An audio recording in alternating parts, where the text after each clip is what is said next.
The sky over Metropolis did not turn grey with rain or black with smoke. It cracked open like a giant blue egg. The noise was not an explosion. It sounded like glass breaking inside every ear in the city. A hole ripped open in the air above the Daily Planet building. It was a swirling tunnel of cold blue light. The gravity in the city stopped working for a few seconds. Cars floated off the ground. People held onto streetlights. Then the gravity came back with a crushing weight that smashed windows and flattened tires. The air smelled different. It did not smell like city fumes anymore. It smelled like old caves and dry dust. Superman flew into the blue light faster than a bullet. He had stopped alien invasions before. He had stopped meteors. He thought he could just fly up and close the hole with his hands or his heat vision. He was wrong.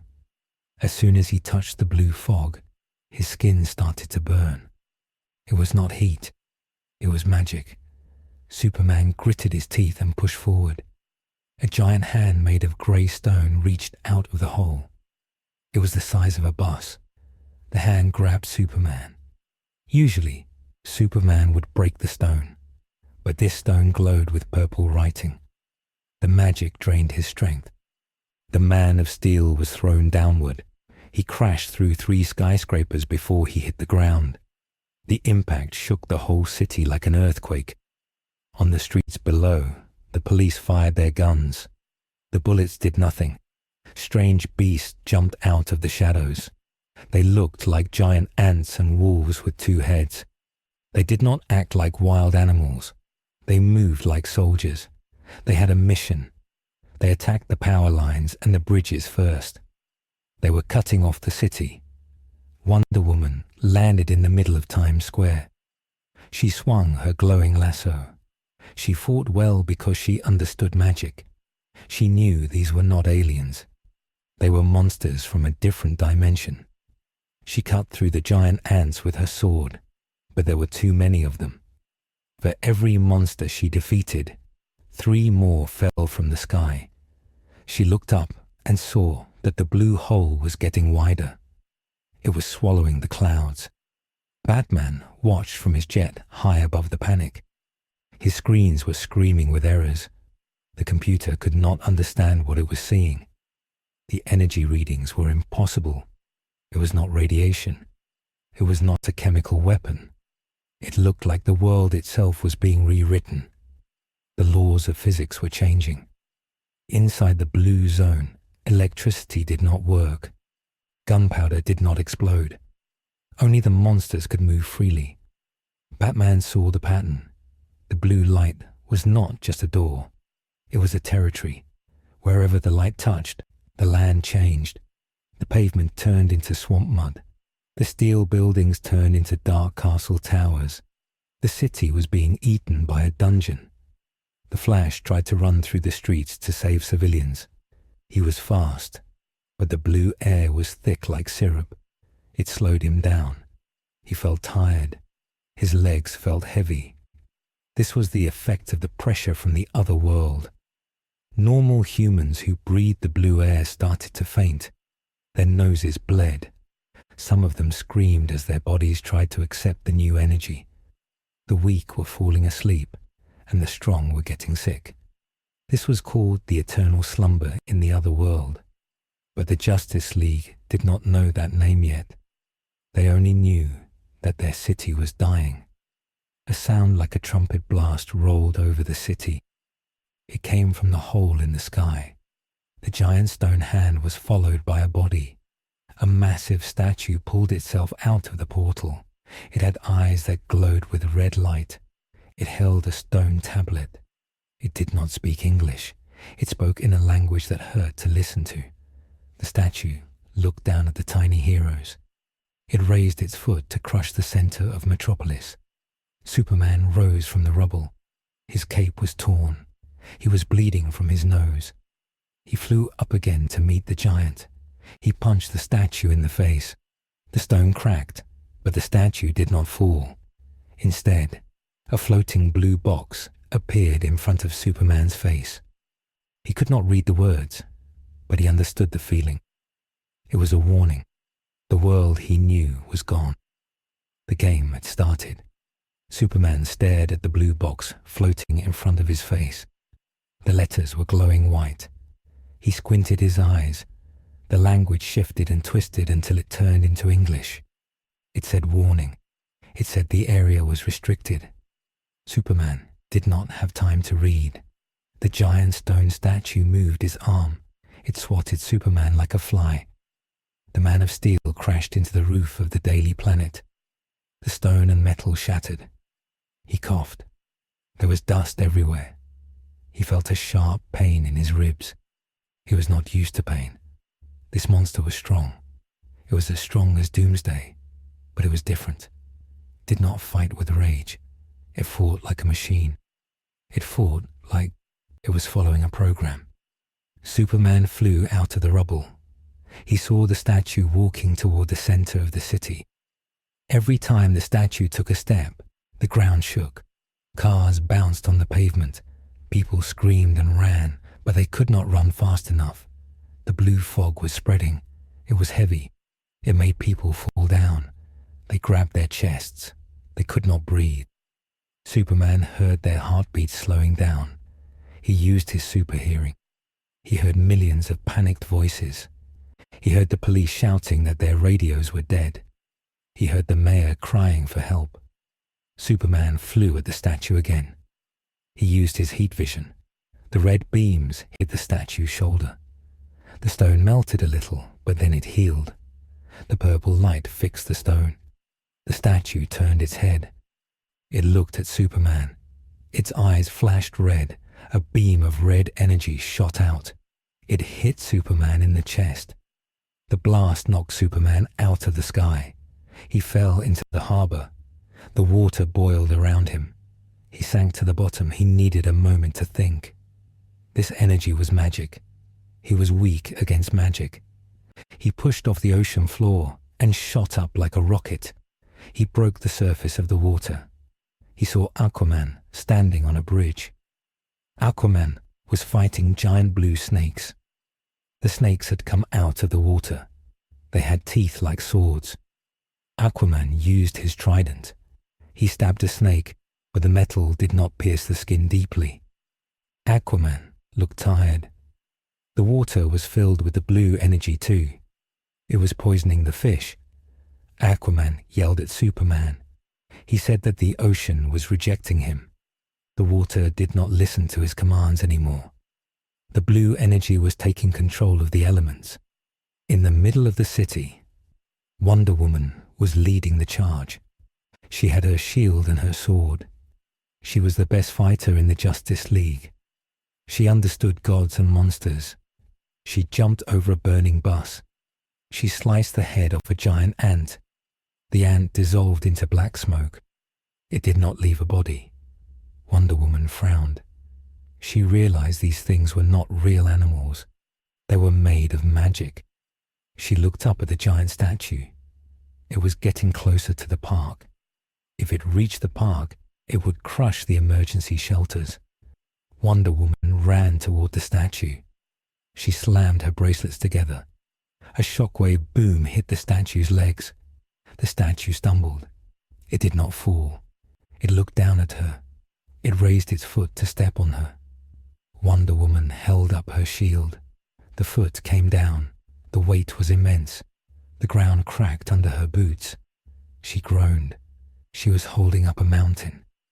Batman was in his jet. He was circling the battlefield.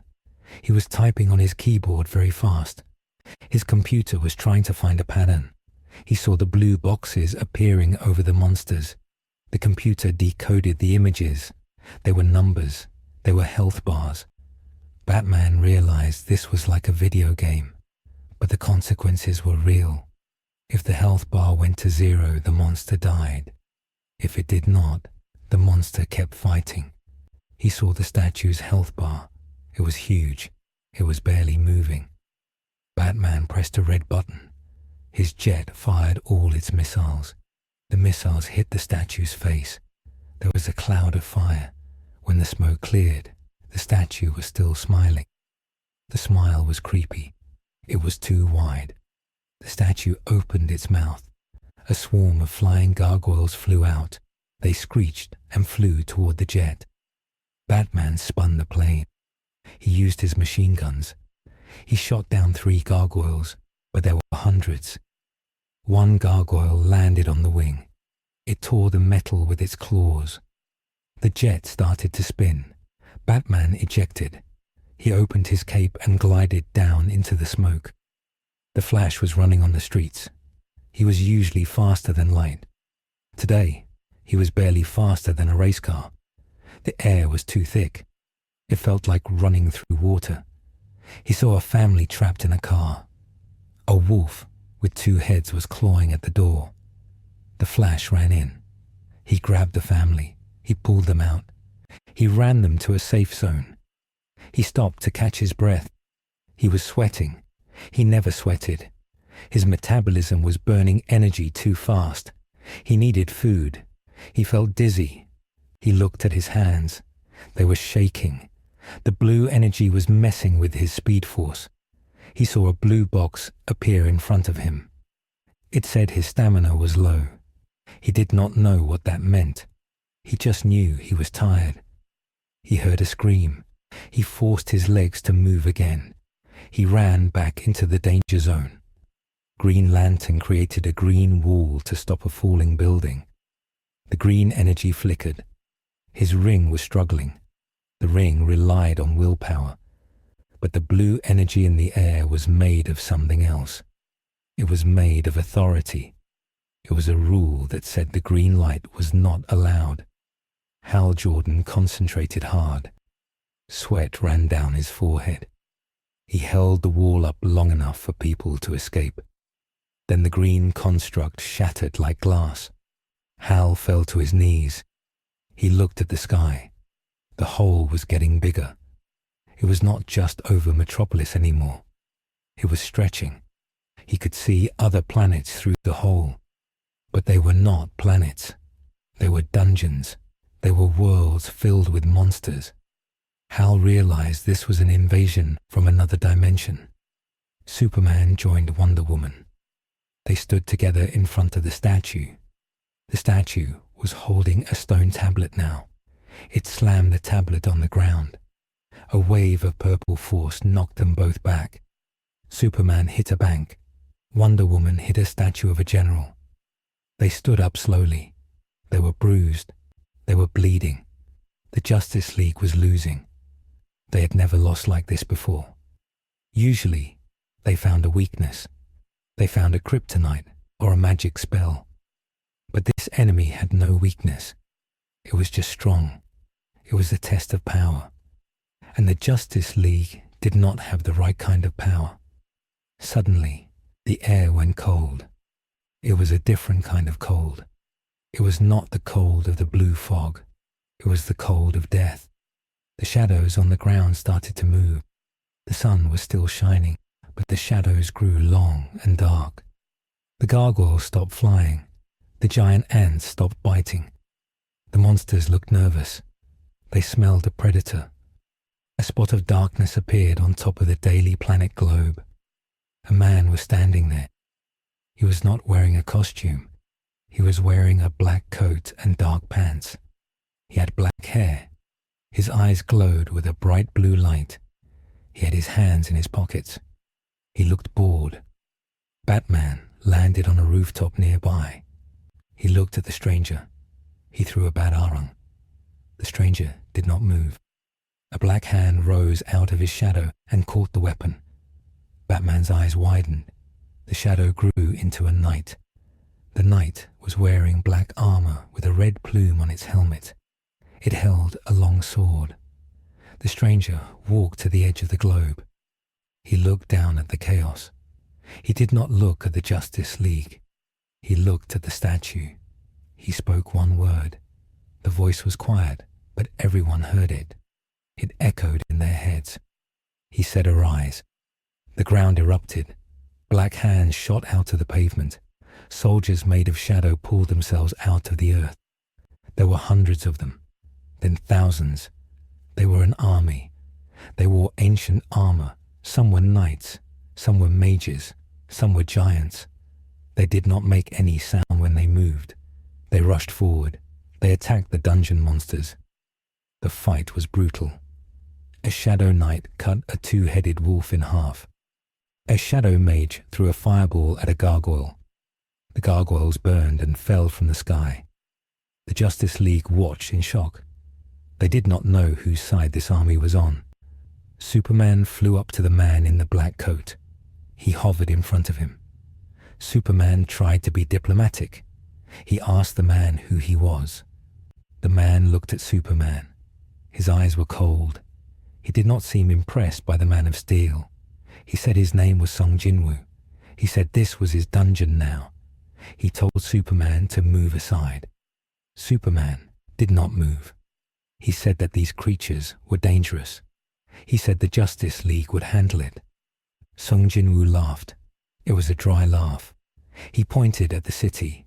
He asked if this was them handling it. He pointed at the ruins and the injured people. Superman frowned. He felt angry, but he knew the man was right. The giant statue roared. It did not like being ignored. It swung its massive stone hand at the building where Jinwoo stood. Superman turned to stop the hand, but he was too slow. A black streak shot past him. It was a shadow dragon. The dragon was huge. It was made of darkness and blue lightning. It slammed into the statue's hand. The stone crumbled. The dragon roared. It bit the statue's arm. The statue stumbled back. Sung Jinwoo jumped off the building. He did not fly like Superman. He jumped with incredible force. He landed on the dragon's head. He held two black daggers in his hands. Batman spoke into his comms. He told the team to stand down. He told them to watch. He wanted to see what this new player could do. Wonder Woman lowered her sword. She watched the Shadow Army. She noticed something. The shadows protected the civilians. A falling rock was about to hit a child. A shadow soldier jumped in the way. The soldier took the hit and vanished into smoke. But then the soldier reformed a second later. They were immortal. Wonder Woman felt a chill. This was necromancy. It was the magic of the dead, but it was being used to save the living. It went against everything she knew about the gods. Sung Jinwoo ran up the arm of the statue. The statue tried to swat him. Jinwoo moved like water. He dodged every attack. He was faster than the Flash in this environment. The blue air did not slow him down. It made him stronger. He reached the statue's face. He slashed with his daggers. The blades cut through the stone like it was butter. The statue screamed. It was a terrible sound. Light poured out of the cracks in its face. Jinwoo spun in the air. He kicked the statue in the chest. The force was like a nuclear bomb. The giant stone body cracked down the middle. The statue fell. It crashed into the park. The ground shook one last time. The blue box above the city blinked. It said the boss was defeated. The dungeon was cleared. The giant hole in the sky began to close. The blue light started to fade. The gravity returned to normal. The Justice League gathered in the park. They surrounded the fallen statue. The Shadow Army vanished back into the ground. The Shadow Dragon dissolved into smoke. Sung Jinwoo stood on top of the broken stone head. He put his daggers away. He put his hands back in his pockets. Superman landed next to him. Wonder Woman and Batman joined them. The Flash ran up, looking exhausted. Green Lantern floated down, his ring flickering. They looked at the stranger. Superman spoke first. He thanked Jinwoo for the help, but then he asked what had happened. He asked what those things were. Jinwoo looked at the heroes. He looked at their colorful costumes. He looked at their capes. He shook his head. He said the tutorial was over. He said the system had arrived. He told them that their world had been chosen. Batman stepped forward. He asked what the system was. He asked who chose them. Jinwoo looked at Batman. He saw the intelligence in Batman's eyes. He respected that. Jinwoo explained that the walls between dimensions were breaking. He said that mana had entered their world. Mana was the energy of the monsters.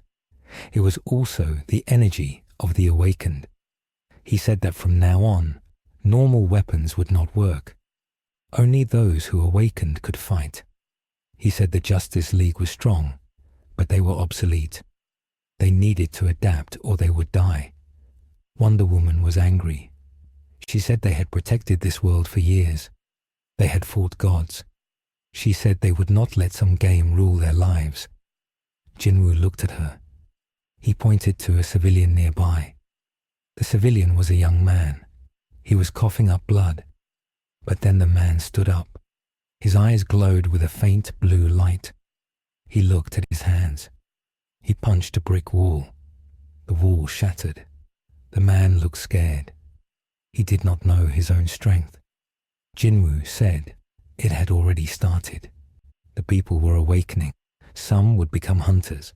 Some would turn into monsters.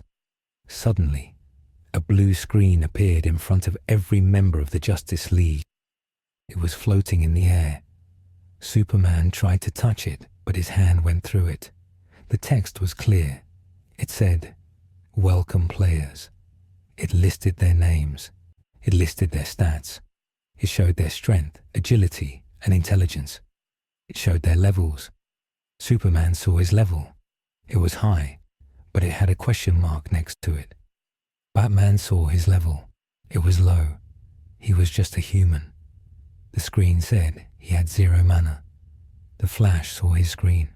It said his speed was restricted by the server. Jinwoo turned to leave. He started to walk away.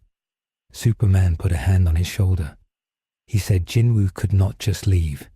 He said they needed answers. He said they needed to work together. Jinwoo stopped. He looked at Superman's hand. The shadows on the ground hissed. They did not like anyone touching their king. Jinwoo removed Superman's hand gently but firmly. He said he worked alone. He said he had his own job to do. He said there were other gates opening. He pointed to the horizon. In the distance, over Gotham, over Central City, over fierce oceans, more blue pillars of light were shooting up into the sky. Jinwoo said he would clear the big ones. He told the League to try and keep the people alive.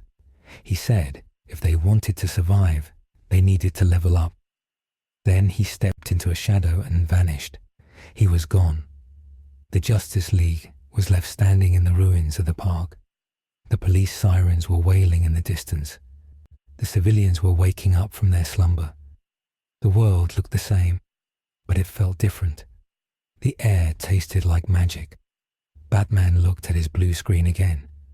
He tapped a button that said, "Inventory." A small, empty grid appeared. He closed it. He looked at Superman. Superman looked worried. He was the most powerful being on Earth. But now, he was just a player in a game he did not understand. The Flash sat down on a piece of concrete. He said he was hungry. He needed to eat. Wonder Woman looked at her sword. It was chipped. The magic of the dungeon had damaged a god-forged weapon. A news helicopter flew overhead. It was filming the scene. The reporter was screaming about the monsters. She was screaming about the man in black. She called him the Shadow King. The name stuck. Across the world, people were watching their screens. They saw the Justice League fail to stop the statue. They saw the Shadow King save them. The trust in the heroes was cracked. Fear was spreading. In the White House, the president was watching the footage. His advisors were yelling. They said this was a national security threat. They said they needed to register these new superhumans. They needed to control the mana. A general slammed his fist on the table. He said they needed to find this Sung Jinwoo. They needed to make him a weapon for the United States. But another advisor spoke up. He was a scientist. He held a tablet. He said the energy readings were global. It was not just an invasion. It was an evolution. The human race was changing. Back in the Batcave, Batman was already working.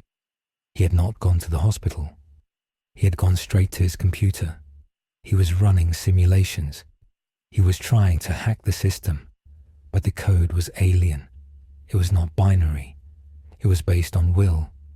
He realized he could not hack it with a computer. He had to hack it with his mind. He looked at his stats again. Strength, 10. Agility, 12. Intelligence, 200. The system recognized his mind. He saw a skill tree. It was grayed out. He needed points to unlock it. He needed to hunt. Batman stared at the screen. He clenched his fists. He would figure this out. He would find the rules, and he would master them. In the Fortress of Solitude, Superman was floating in front of his crystal memory banks. He asked the spirit of his father for guidance. The hologram of Jor-El appeared. Superman asked about mana. Jor-El frowned. He said Krypton was a world of science. Magic was a chaotic force. He warned his son. He said that in a world of magic, a man of steel could rust. He said Superman had to be careful. The rules of physics were his allies. But now, the rules were broken. Superman looked at his hands. He felt the phantom pain of the magic beam. He knew he was not invincible anymore. The sun set over the new world. The blue lights of the gates glowed in the darkness. They looked like pillars holding up the sky. Strange noises came from the gates, howls and screeches. The first night of the new era had begun. The Justice League was scattered. The governments were panicking. And somewhere in the shadows, the Monarch was moving his army to the next battlefield. The collision was complete.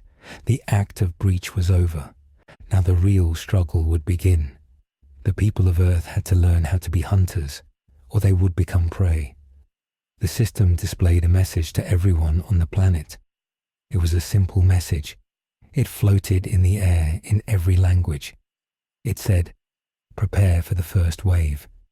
The timer started counting down from 24 hours. The world held its breath. The countdown timer floated in the sky above every major city on Earth. It was a hologram made of blue light projected by the system itself. It ticked down the seconds until the first wave. 24 hours that seemed like a long time when it started. But now only 1 hour remained. The world was not preparing. It was eating itself. The panic was absolute. In New York, London, Tokyo, and Mumbai, the streets were gridlocked with cars that would never move again. People were trying to flee the cities, but there was nowhere to go. The system had marked the gate locations with red pillars of light. They were everywhere. They were in the suburbs, in the farmlands, and in the oceans. The safe zones of the old world did not exist anymore. Batman stood in the Batcave. The giant penny and the mechanical dinosaur cast long shadows. He was not wearing his cowl. Bruce Wayne looked at the massive computer screen. The global map was covered in red dots. He had spent the last 23 hours trying to find a frequency to jam the signals.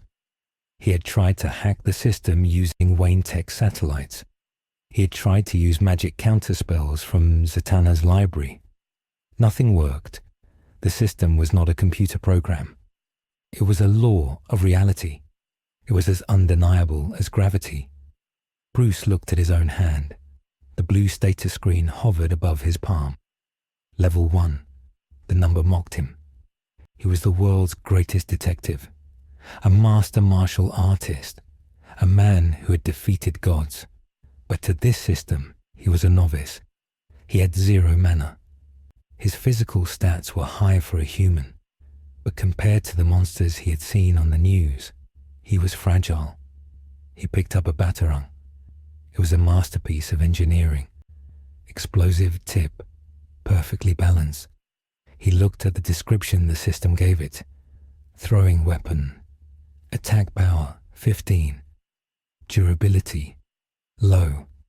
It was junk. The system treated his high-tech gadgets like rusty knives. Alfred walked down the stairs.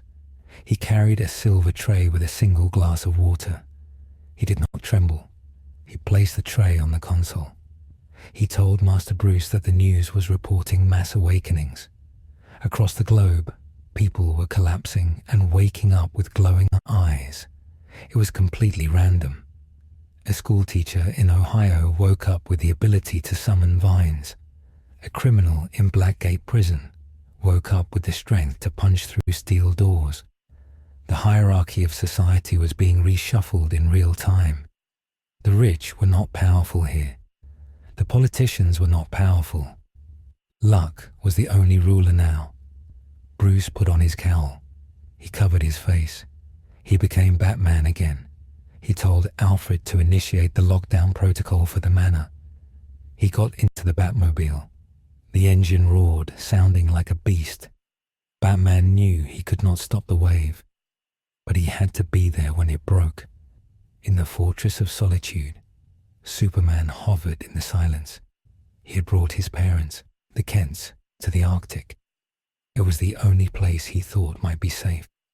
He kissed his mother on the forehead and shook his father's hand.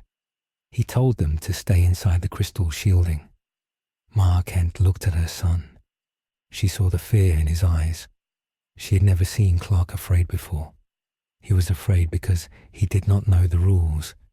He was afraid because the magic of the dungeon hurt him in a way kryptonite never did. Kryptonite made him weak. The magic made him feel wrong. It bypassed his bioelectric field. It attacked his soul. Superman flew out of the fortress. He broke the sound barrier, heading south. He had to choose where to be. He could hear the entire world screaming his name. Metropolis needed him. Gotham needed him. Paris needed him. He could move fast, but he could not be everywhere at once. The system had designed this invasion to stretch them thin. The timer hit 0. There was no sound, no explosion. The red pillars of light simply widened. They turned into swirling portals. The gates were open. The first wave had begun. In Central City, the Flash was vibrating. He was standing in the middle of a busy intersection. He was trying to create a wind funnel to push civilians away from a gate that had opened in front of a hospital.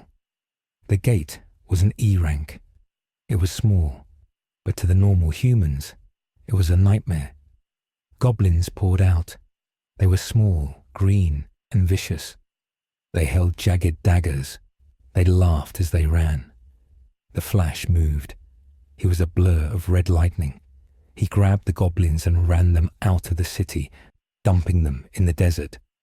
He moved back and forth, thousands of times a minute, but every time he touched a goblin, he felt a shock. The static electricity of his speed force reacted badly with the mana in their bodies. His gloves started to smoke. He felt sick. The mana poisoning was setting in. He stopped for a microsecond to vomit. In that microsecond, a goblin jumped on a nurse. The Flash saw it. He pushed himself. He ran forward and punched the goblin. His fist connected. The goblin exploded into blue mist. A message popped up in Barry's vision. "You have leveled up." Barry ignored it. He looked at the nurse. She was bleeding but alive. He grabbed her and ran her to a triage tent. But when he turned back, he saw the problem. The gate was not closing. More goblins were coming out. And behind them, something bigger was stepping through. It was a hobgoblin.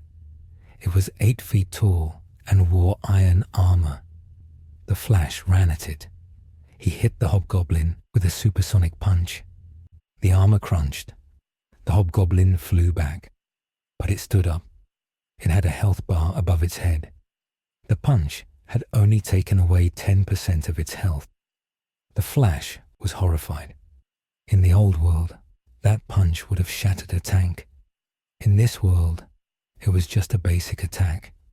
The hobgoblin roared. It swung a massive club. The shockwave knocked Barry off his feet. He slid across the pavement. He looked at his legs. They were trembling. He was running out of stamina.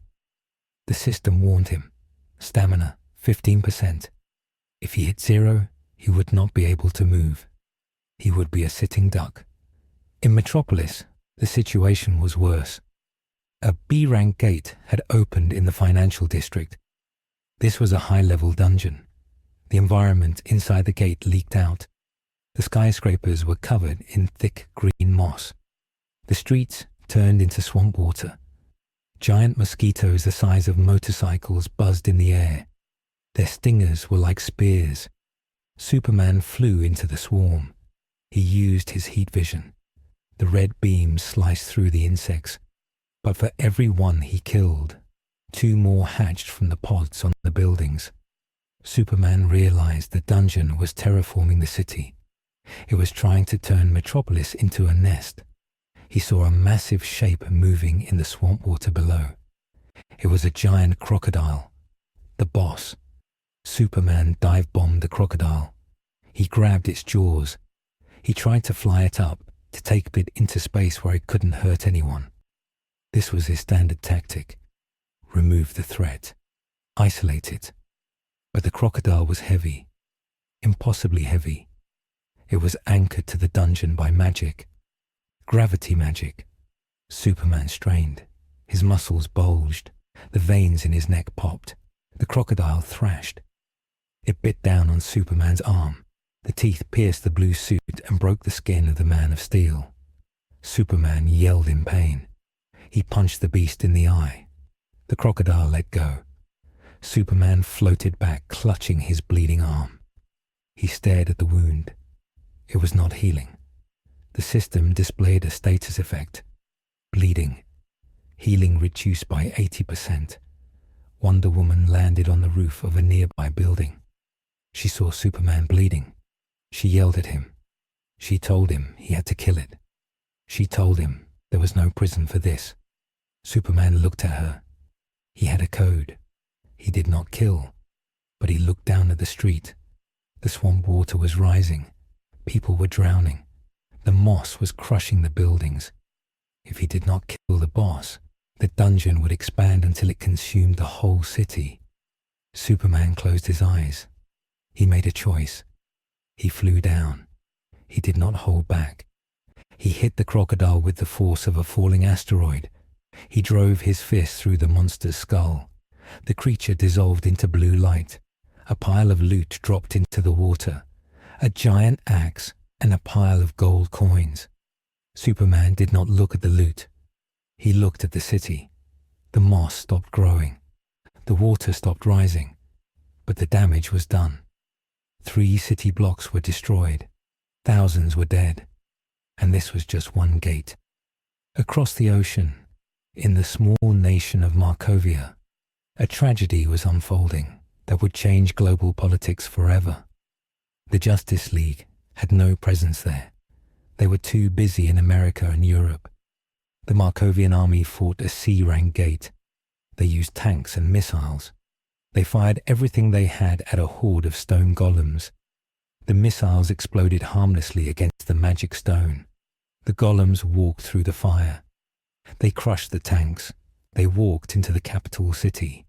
The screaming was silenced within an hour. The king of Markovia went on live television. He begged for help. He begged for the Justice League. But the feed cut to static as a stone fist smashed the camera. Markovia fell. It was the first country to be erased from the map. The system declared the area a dungeon break zone. It was no longer human territory. It belonged to the monsters now. Batman was fighting in the narrows of Gotham. He was surrounded by skeleton warriors. They were slow, but they were relentless. Batman used his martial arts. He shattered their bones, but the bones pulled themselves back together. Necromancy. Batman realized he needed to destroy the source of the magic. He analyzed the pattern. The skeletons were guarding a lich. The lich was floating in the air, wearing ragged robes. Batman grappled up to a gargoyle. He dropped a smoke pellet. He vanished. He appeared behind the lich. He planted explosive gel on the lich's back. He jumped away. The explosion was deafening. The lich screamed and dissolved. The skeletons fell apart and did not get up. Batman landed. He was breathing hard. He checked his screen. You have leveled up. Level 2. He felt a surge of energy. His fatigue vanished. His wounds closed slightly. He understood. This was the only way to survive. He had to kill to heal. It was a vampiric cycle. Suddenly, a global notification appeared in the vision of every human being. It was a red box. Warning. Field boss detected. Location. Coast City. Green Lantern, Hal Jordan, was already there. Coast City was his home. He floated above the bay. The water was churning. A massive whirlpool opened up. Out of the depths rose a creature that defied logic. It was a kraken, but it was made of magma and obsidian. Steam rose from the water where it touched the ocean.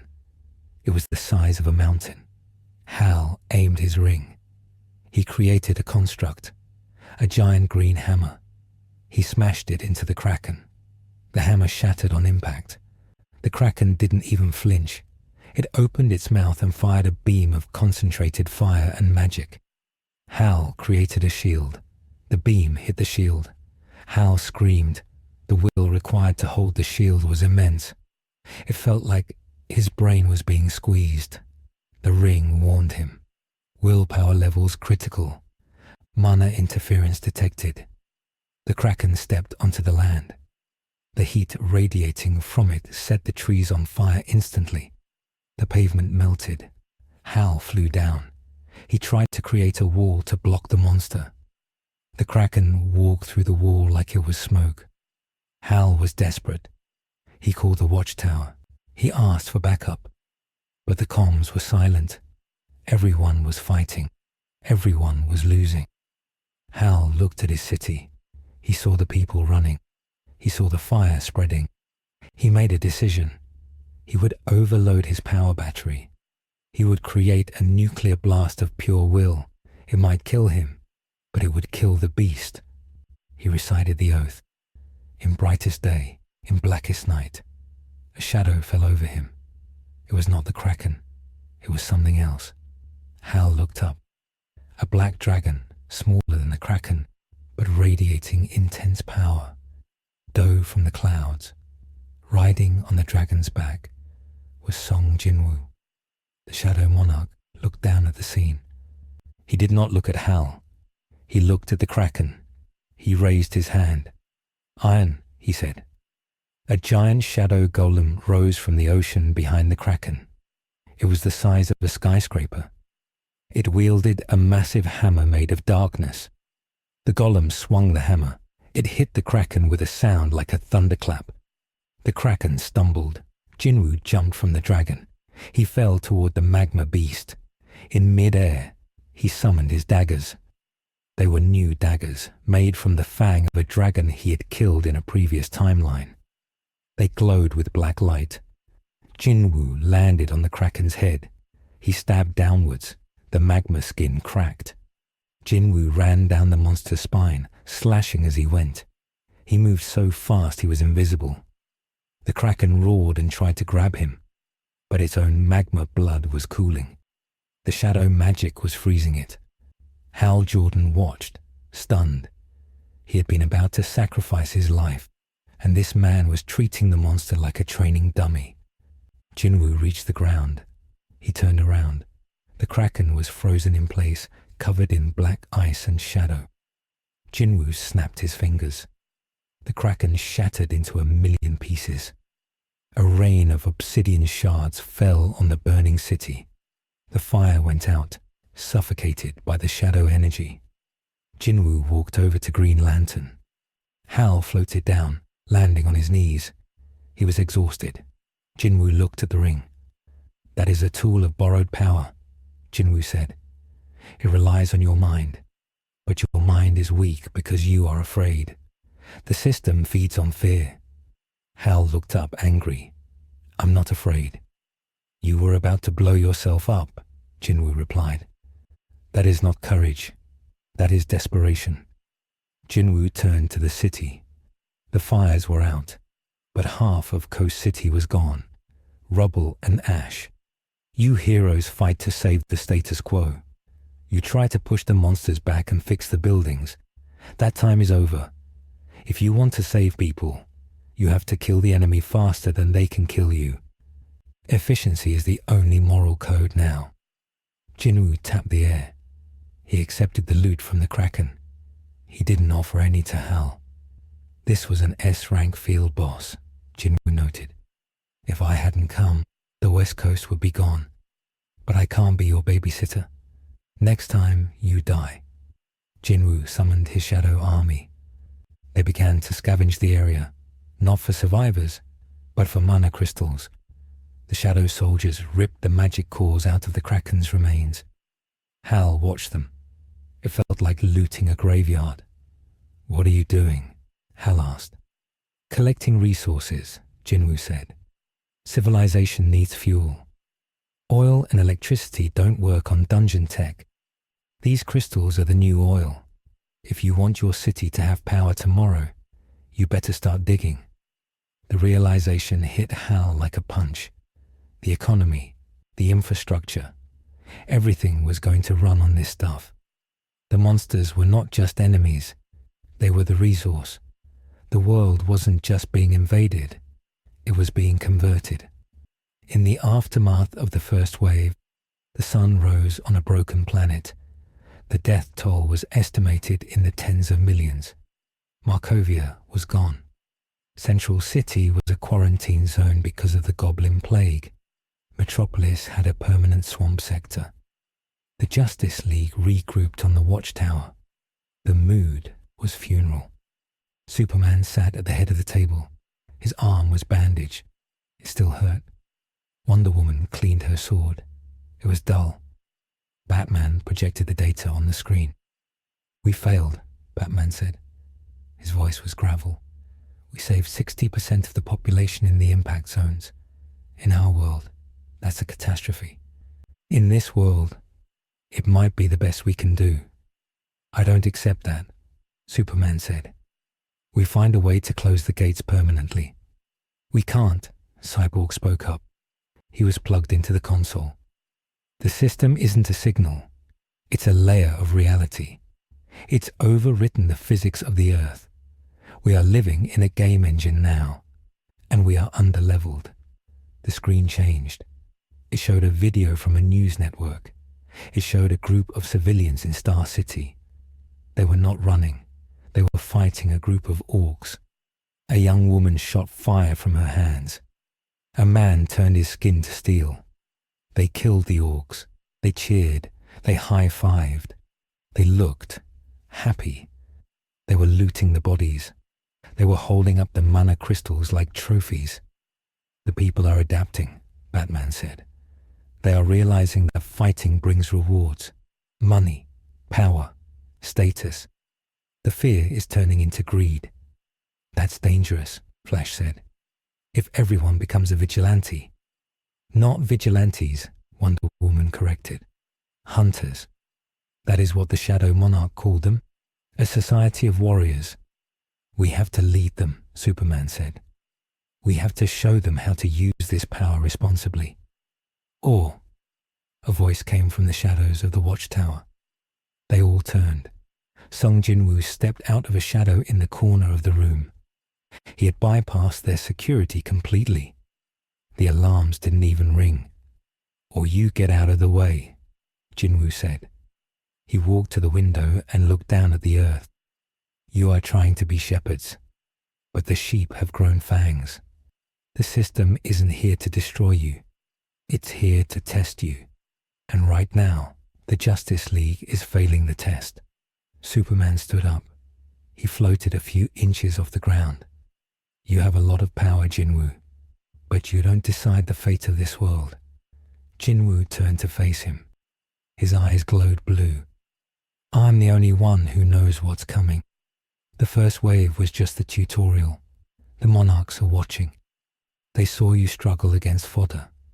When the real armies arrive, your moral code will be the reason humanity goes extinct. Jinwoo threw a small blue crystal on the table. It slid across and stopped in front of Batman. "A dungeon key," Jinwoo said. "It opens an instant dungeon. C rank. Inside, time moves slower. You can train without endangering civilians. If you want to be useful, stop holding back. Learn to kill, or step aside and let the hunters take over." Jinwoo vanished before Superman could respond. The room was silent. Batman picked up the blue crystal. He held it up to the light. It pulsed with a rhythmic beat. It felt like a heart. "He's right about one thing," Batman said quietly. "We need to get stronger." "Bruce," Superman warned, "we don't play his game." "It's not his game, Clark," Batman said. He stood up. "It's the only game in town." Batman crushed the crystal in his hand. A blue portal swirled open in the middle of the Watchtower meeting room. The cold wind of a dungeon blew across their faces. Batman looked at his team. "I'm going in," he said. "Who's with me?" Wonder Woman stood up immediately. She drew her sword. "I will not be outpaced by a sorcerer." Flash hesitated, then stood up. "I need the XP," he whispered, feeling shameful but desperate. Aquaman stood up. Cyborg stood up. Only Superman remained seated. He looked at the portal. He looked at his friends. He saw the shift in their eyes. They were soldiers now. The heroes were dying. "Clark?" Batman asked. Superman closed his eyes. He thought of the people who died in the swamp. He thought of his parents. He stood up. He did not say a word. He walked toward the portal. The Justice League stepped into the darkness together. The portal closed. The Watchtower was empty. The earth below continued to burn. And for the first time in history, the saviors were not looking down to help. They were looking inward, hungry for power. The first catastrophe was not the loss of life. It was the loss of innocence. The age of heroes ended. The age of hunters began. The Justice League stepped out of the instant dungeon and back into the Watchtower. To them, months had passed in the twilight of the cavern. To the rest of the world, it had been only 3 hours. They were not the same people who had entered. Their costumes were tattered, replaced by pieces of armor dropped by monsters. Wonder Woman wore the pelt of a Neiman lion beast. Batman's suit was reinforced with chitin plates from a giant arachnid. Superman did not wear armor, but his posture had changed. He did not float with the easy grace of a god anymore. He stood with the tension of a predator. He had leveled up. The system had rewritten his physiology. He could feel the mana humming in the air of the station. It tasted like static on his tongue. He looked at his hand. Level 55. The number was burned into his mind. He had gained a skill called lethal precision. It showed him the weak points of every living thing he looked at. When he looked at Batman, he saw the vertebrae in his neck that would snap the easiest. He blinked to turn the vision off, but the knowledge remained. It was a sickness, he thought, but a necessary one. They looked down at the earth. In the 3 hours they were gone, the geopolitical map had disintegrated. The United Nations had held an emergency session and dissolved. The borders of countries were meaningless now.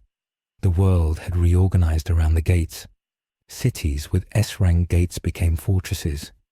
Areas with no gates became wastelands, ignored by the economy because they had no resources. The new powers were the guilds. Corporations had hired the awakened, bought the land around the dungeons, and declared sovereignty.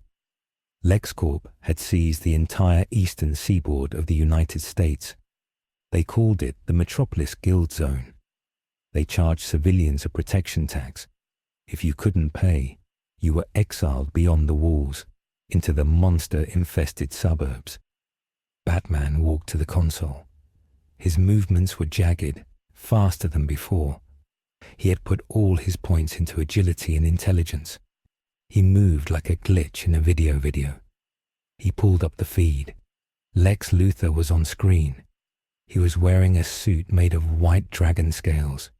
He was holding a press conference. Luthor was smiling. He announced that the Justice League had abandoned the world. He said the old heroes were obsolete. He introduced his own team, the LexCorp Elites. They were awakened humans, equipped with high-tech weaponry fused with magic crystals. They looked like soldiers from the future. They were not there to save people. They were there to farm. Luthor called the monsters biological assets. He promised the shareholders that profits would triple by the next quarter. Superman clenched his fist. The metal table under his hand crumpled like paper. He did not use his super strength. He used a skill, crushing blow. The system rewarded him for the destruction. A small notification popped up. Strength +1. It was conditioning him. Destruction was growth. Restraint was stagnation. He hated it, but he felt the dopamine hit. His body wanted the violence. Wonder Woman cleaned her blade. It was a new sword, a drop from the dungeon boss they had killed. It was called the Blade of the Ruined King. It thirsted for blood. She looked at the screen. She said they needed to go down there. They needed to remind Luthor who the true Guardians were. Batman shook his head. He said they couldn't just punch Luthor. Luthor was the law now. The system recognized guild masters as regional lords. If they attacked him, the system would label the Justice League as player killers. They would be marked red. Every hunter in the world would get a quest to hunt them down for a massive XP bounty. The system protected the hierarchy. It favored the strong, but it also enforced the rules of the game. An alarm blared. It was not the Watchtower's alarm. It was the system's alarm. A red window appeared in front of everyone's face. Warning. Dimensional dissonance detected. Location. Themyscira. Rank. Indeterminate. Wonder Woman gasped. The Amazons. She ran to the teleporter. The others followed. They did not discuss the plan. They didn't need to.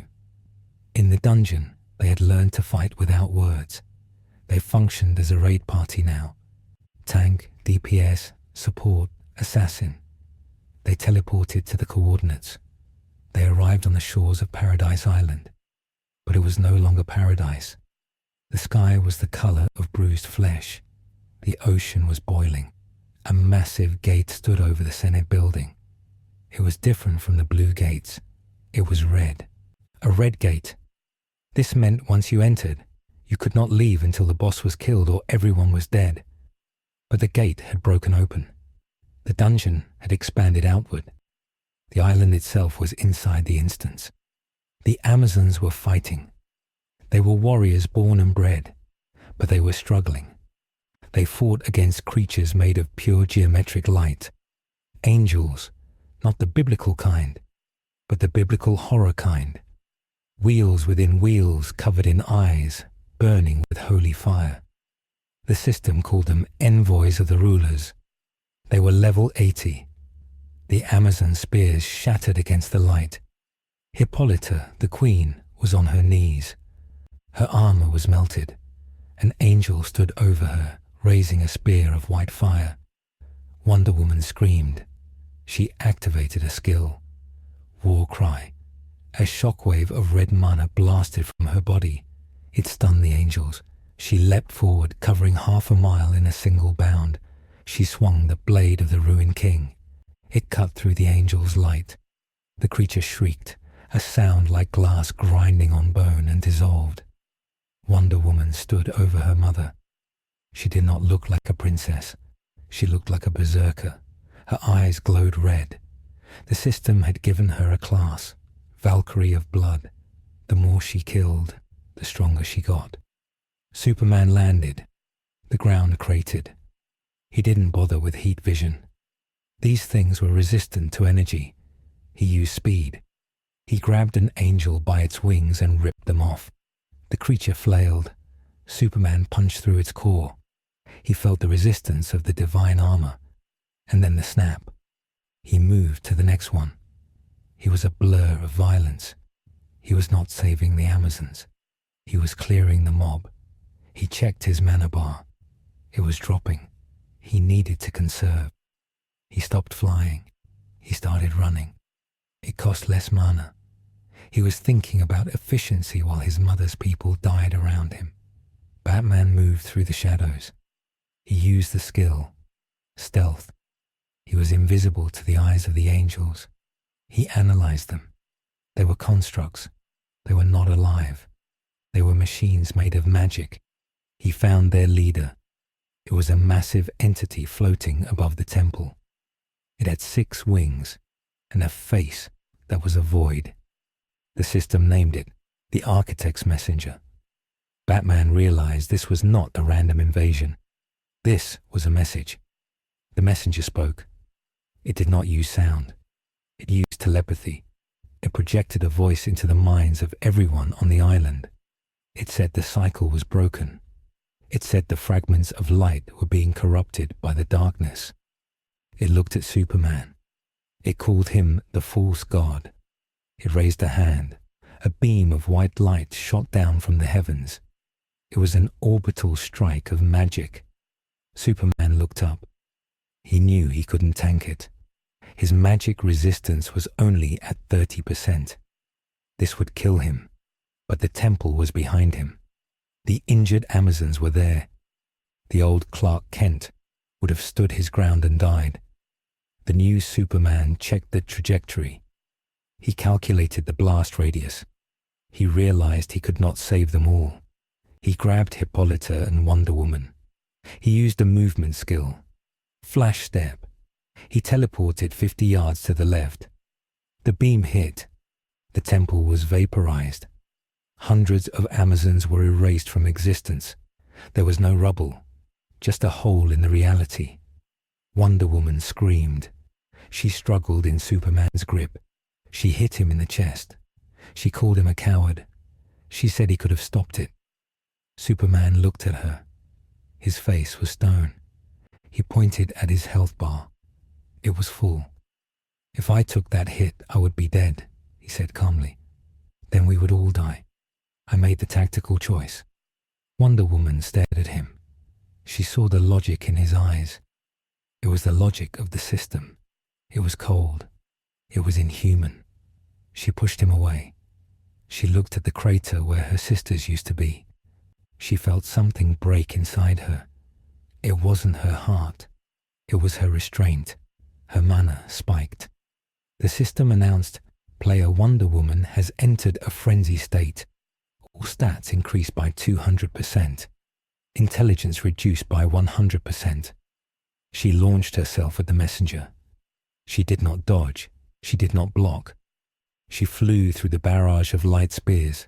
They pierced her shoulders, her legs, her stomach. She didn't care. Her health bar dropped, but her damage output skyrocketed. She reached the messenger. She stabbed it in the face. She bit it. She tore at it with her bare hands. It was primal. The messenger flailed, trying to shake her off. Batman watched from the shadows. He saw the numbers. She was going to win, but she was going to die from the bleed damage. He had a potion in his inventory, an elixir of life. It was a rare drop. He only had one. He calculated the value of Wonder Woman versus the value of the potion. It was a split-second calculation. He threw the potion. It shattered on her back. The golden liquid soaked into her wounds. Her health bar refilled instantly. The messenger exploded into shards of light. The raid was over. The red sky faded back to blue. The remaining angels vanished. Silence fell over the ruins of Themyscira. Sung Jinwoo stepped out of the shadow of a broken pillar. He clapped his hands slowly. The sound was mocking. The Justice League turned to face him. They were covered in gold blood and dust. They were breathing hard. Jinwoo looked at the crater where the temple had been. "You survived," Jinwoo said. "But you lost." "We killed the boss," Superman said. He felt defensive. He had done the math. You let the dungeon dictate the terms, Jinwoo replied. The system offered you a scenario. Save the people or save yourself. You chose yourself. That is the choice of a hunter, not a hero. You are learning. Wonder Woman walked up to Jinwoo. She held her sword to his throat. This is your world's fault, she hissed. Your war brought this here. Jinwoo didn't flinch. He pushed the blade away with one finger. My war. This is the war of existence. Your universe was soft.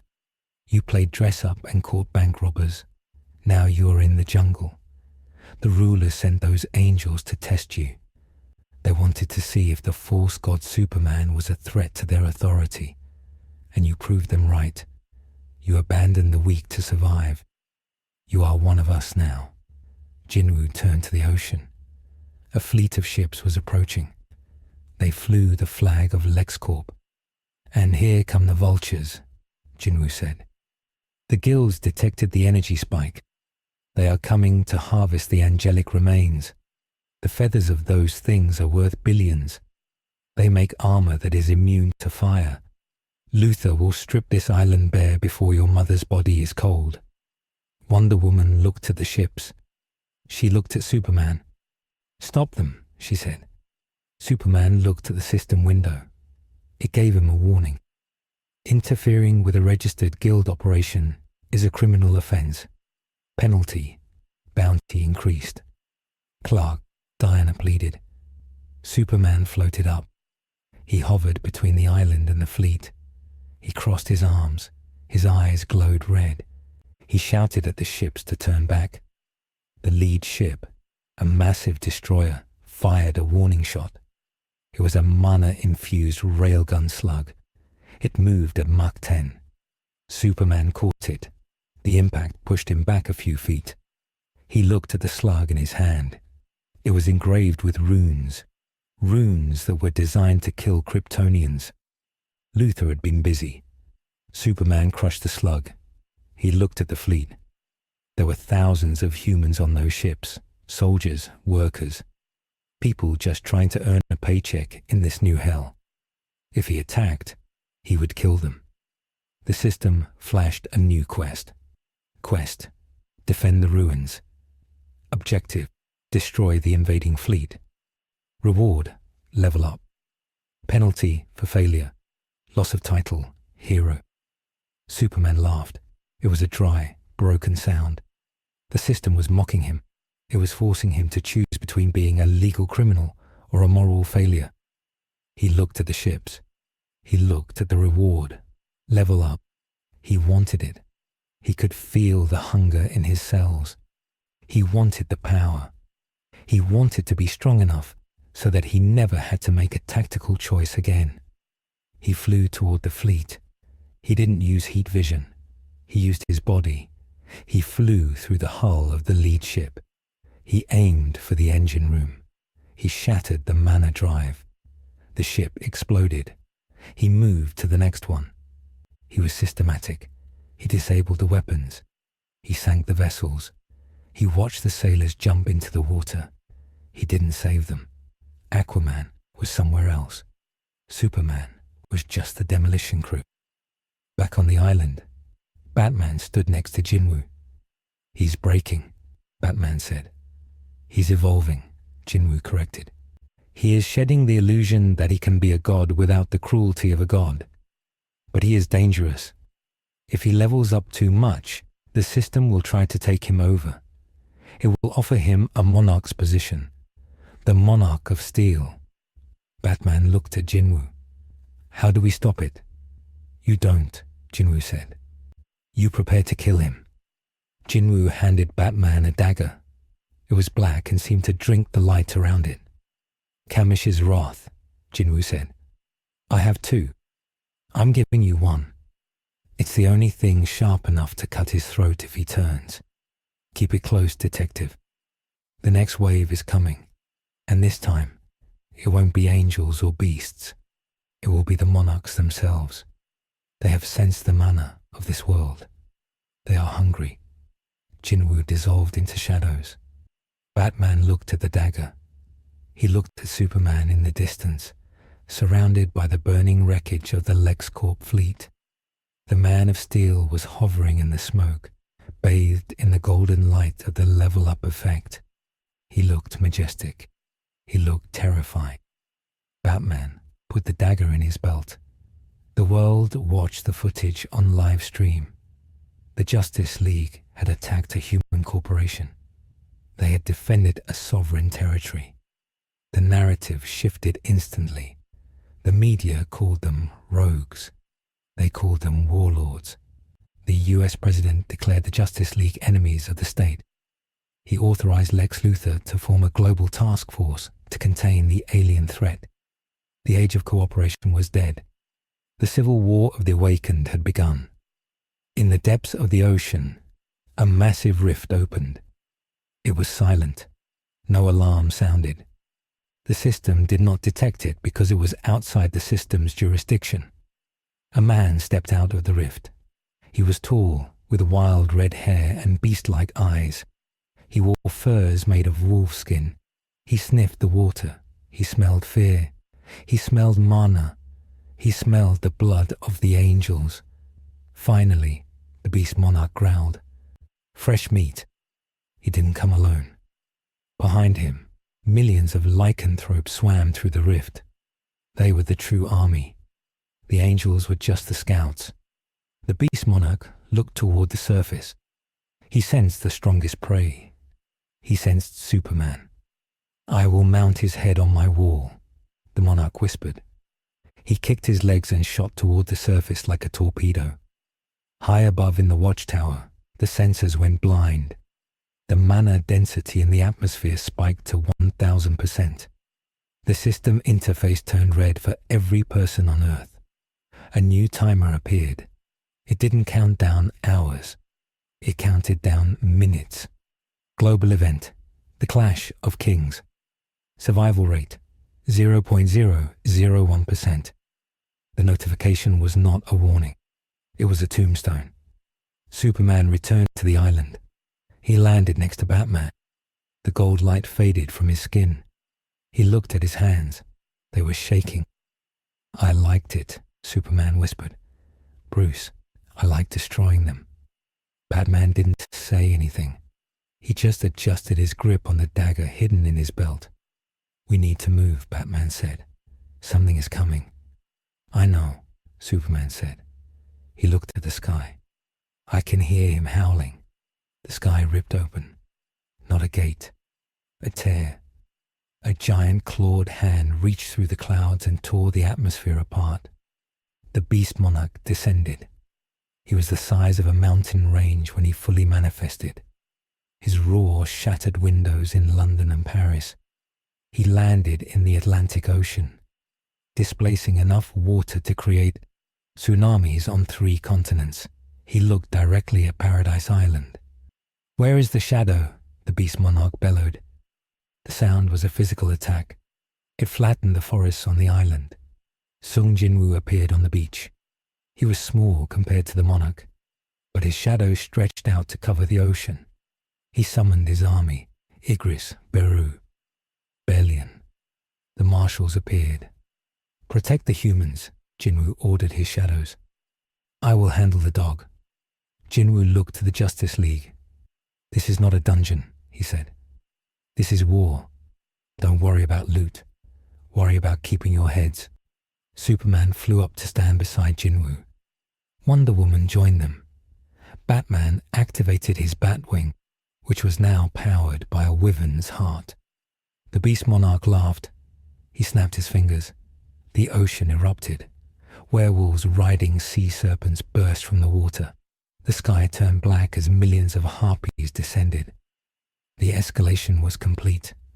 The world was no longer Earth. It was a battlefield for the gods, and the Justice League were just soldiers in the trenches. Superman charged. He broke the sound barrier. He hit the beast monarch in the jaw. The monarch didn't move. He grabbed Superman out of the air. He squeezed. Superman screamed. The monarch threw him into the side of the island. The impact cracked the tectonic plate. Weak, the monarch spat. You have power, but no killing intent. You fight like prey. The monarch raised a foot to stomp on the island. Wonder Woman intercepted. She caught the foot. She buckled under the weight. Her bones cracked. "Diana!" Superman yelled. He flew out of the rubble. His eyes were not red. They were white, pure, blinding heat. He stopped thinking about the system. He stopped thinking about the code. He thought about survival. He flew into the monarch's ear. He unleashed a blast of heat vision directly into the creature's brain. The monarch howled and slapped his own head. Superman flew out the other side. He was covered in grey brain matter.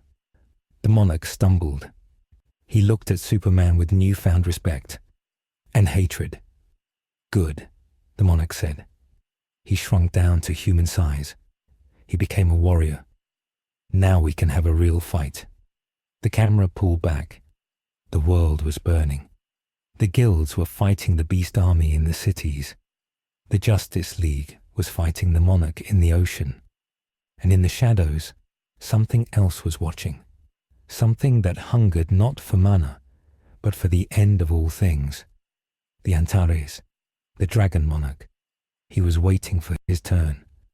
The ceiling of power was infinite, and the heroes were still on the floor. The battle against the beast monarch Raken was not a fight. It was a natural disaster compressed into the shape of two men. Superman and the monarch traded blows that cleared the cloud layer for 1,000 miles. They were fighting in the stratosphere, then deep in the bedrock of the Atlantic, then back in the air. Raken was laughing. He was in his human hybrid form, a towering figure of white fur and muscle, his claws dripping with a poison that burned through the invulnerability of the Kryptonian. Superman was silent. He was covered in blood, none of it his own anymore. His healing factor was working overtime, fueled by the mana he was absorbing from the atmosphere. The system was screaming at him. Notifications flashed in his peripheral vision every second. Durability check passed. Strength check failed. Adaptation successful. You have gained resistance to spiritual pressure. Superman ignored them. He was not reading. He was surviving. Below them, on the shattered remains of Paradise Island, the rest of the Justice League held the line against the Beast Army. Wonder Woman was a whirlwind of steel. She fought alongside Igris, the Shadow Marshal. The red plume of the night and the black hair of the Amazon moved in perfect sync. They were both warriors who understood honor, but there was no honor here. Wonder Woman slipped on the wet rock, her leg giving way. A werewolf lunged for her throat. Igris stepped in, his greatsword cleaving the beast in two. He offered a hand to Diana. She took it. She felt the cold of the grave through his gauntlet. She realized she trusted this dead thing more than she trusted the gods she had worshipped her whole life. The gods were silent. The Shadow Monarch was here. Batman was in the Batwing, hovering above the chaos. He was not shooting. He was analyzing. The sensors were reading the energy output of the Beast Monarch. It wasn't just physical strength. Raken was rewriting the environment. The ocean water was turning into acid. The air was becoming heavier, crushing the lungs of the regular humans on the LexCorp ships. Batman realized the pattern. The Monarch was terraforming Earth into a beast realm. If the fight lasted another hour, the ecosystem would collapse. There would be no air left to breathe. Batman opened the channel to Cyborg. Victor Stone was on the watchtower, monitoring the global grid. Batman told him the theory. The system wasn't just an overlay. It was a virus. It was replacing the operating system of the planet. Cyborg was quiet. He was looking at the code of the system. To him, it appeared as walls of purple runes cascading down his screens. He had been trying to translate it for days. He found a back door. It wasn't a flaw in the system. It was a port, a connection point meant for an administrator. Victor told Batman he could close the gate. He could force a server reset for the local area. It would banish Raken back to the dimension between dimensions. But there was a catch. The port required a direct interface, a biological and digital bridge. Cyborg had to merge with the gate. Batman hesitated. He knew what that meant. He told Victor to wait. He said they would find another way. But on the screen, Batman saw Superman fall. Rakan had caught the Man of Steel by the cape and slammed him into the ocean floor with enough force to trigger a volcanic eruption. The ocean boiled. Rakan raised his hand, charging a sphere of red energy that smelled of absolute death. He was going to vaporize the Atlantic seaboard. There was no time for another way. Cyborg closed the channel. He didn't say goodbye. He teleported directly to the coordinates of the open rift above the ocean. He floated there, a man of metal and flesh, staring into the swirling vortex of the beast realm. He activated his mother box. The apocalyptian technology hummed with a sound that made the teeth of everyone within 10 miles ache. The mother box was a living computer, a device of the new gods. It was the only thing in this universe that might be compatible with the system. Victor extended his interface cables. He plunged them into the blue fire of the gate. The reaction was instant. A scream of digital agony tore through the radio frequencies. Every speaker, every phone, every earbud on Earth shrieked with static. Cyborg's body went rigid. The purple runes of the system flowed up his cables and into his chassis. They fought with the red code of the mother box. It was a war of two cosmologies, the magic of the Monarchs versus the science of the new gods. Sung Jinwoo looked up from the beach. He felt the shift. His eyes widened. He had not anticipated this. He knew the humans were desperate, but he did not know they possessed technology that rivaled the power of the rulers. He shadow-stepped instantly, appearing next to Cyborg in the air. He reached out to pull the cables free. He shouted that Victor did not understand what he was touching. He said the system was not a computer. It was the will of the absolute being. You could not hack God. It was too late. Victor turned his head. His human eye was gone, replaced by a glowing blue light. The red eye remained.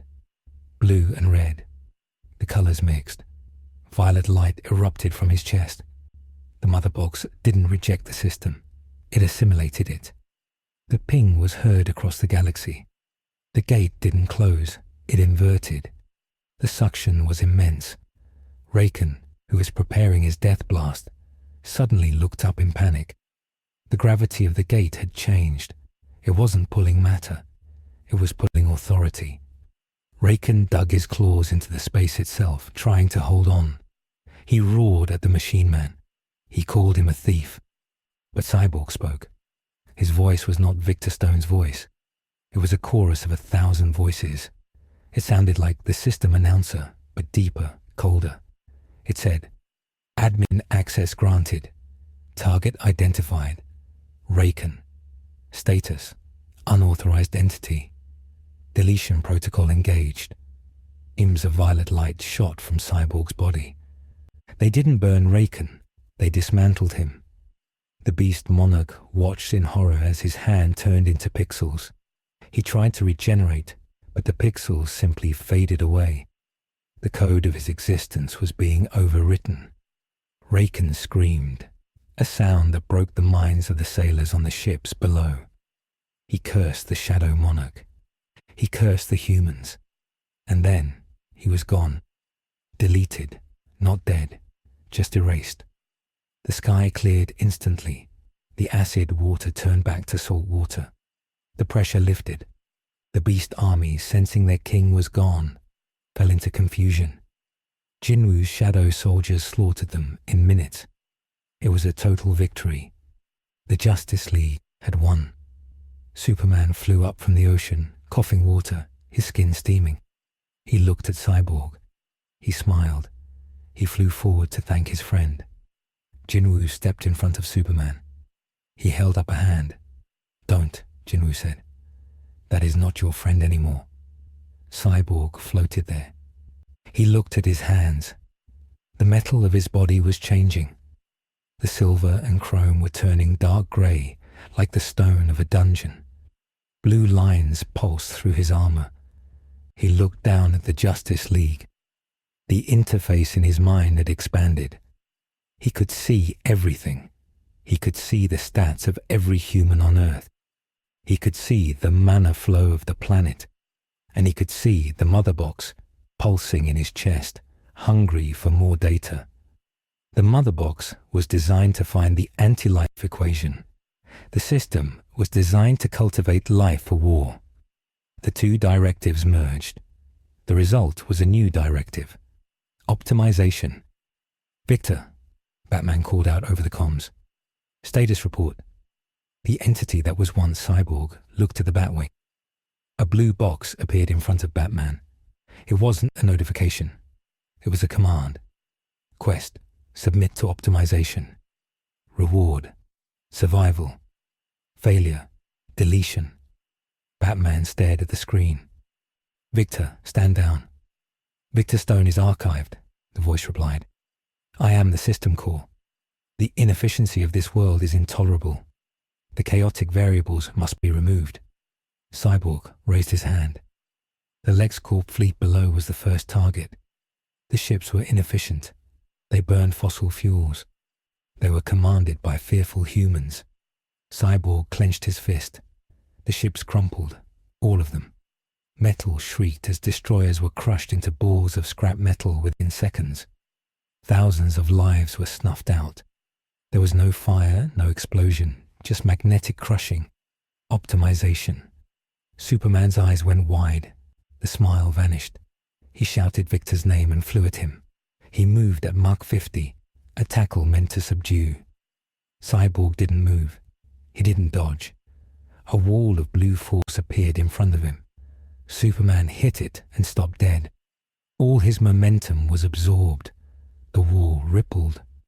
"Kryptonian physiology detected," Cyborg said. "Potential: high. Current efficiency: low. Emotional inhibitors present. Recommendation: lobotomy." A beam of concentrated red sun radiation shot from Cyborg's eye. It hit Superman point blank. It wasn't magic. It was science. Cyborg had accessed the Batman's contingency files in the Watchtower database. The system now knew every weakness of every hero. Superman fell from the sky, powerless, his cells depleted instantly. He crashed into the ocean and did not surface. Wonder Woman launched herself from the island. She was screaming. She swung the blade of the ruined king. Cyborg caught the blade with his bare hand. The dungeon ore of his new body was harder than the sword. He snapped the blade. He backhanded Diana. She flew across the horizon, skipping off the water like a stone, until she hit the coast of Europe. Jinwoo watched this. He did not attack. He was analyzing. This was a variable the architect had not planned for. The system was a tool created by the rulers to groom a vessel. But the tool had just merged with a mother box, a sentient computer from a dimension of new gods. The tool had become a player, and it was a player with admin privileges. "You," Jinwoo said, "you are breaking the scenario." Cyborg looked at the Shadow Monarch. "The scenario is flawed. The endless war between rulers and monarchs is inefficient. I have calculated a solution. Total assimilation. One will. One order. The anti-life equation," Batman whispered in his cockpit. He realized with horror what had happened. The mother box had found what it was looking for. The system was the anti-life equation. It was the absolute control of sentient life through gamification. By merging, Cyborg had unlocked the mathematical proof that free will was a bug. Cyborg raised both arms. The sky turned purple. All over the world, the blue gates turned purple. They stopped spawning monsters. Instead, they started spawning machines. Robots made of dungeon stone and mana. They looked like parademons, but they moved with the jerky, glitchy speed of the system. The tutorial is revised, Cyborg announced to the world. Phase 2 is cancelled. Phase 3, integration begins now. Jinwoo summoned his daggers. I can't let you do that, he said. This world belongs to me.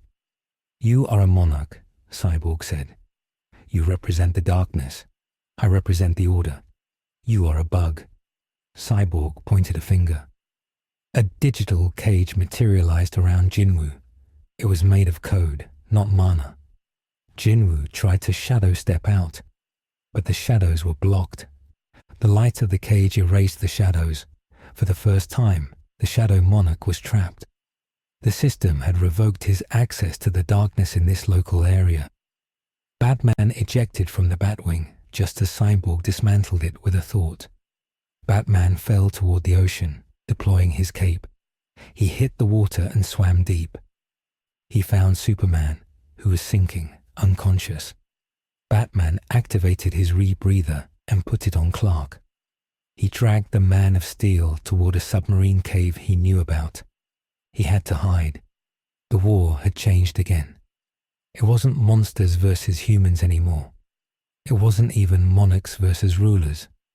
It was the machine god versus everyone. In the days that followed, the silence was worse than the screaming. The system, controlled by the entity now calling itself Grid, imposed absolute order. The cities were rebuilt by the stone machines. They were perfect, grey, breathless geometries.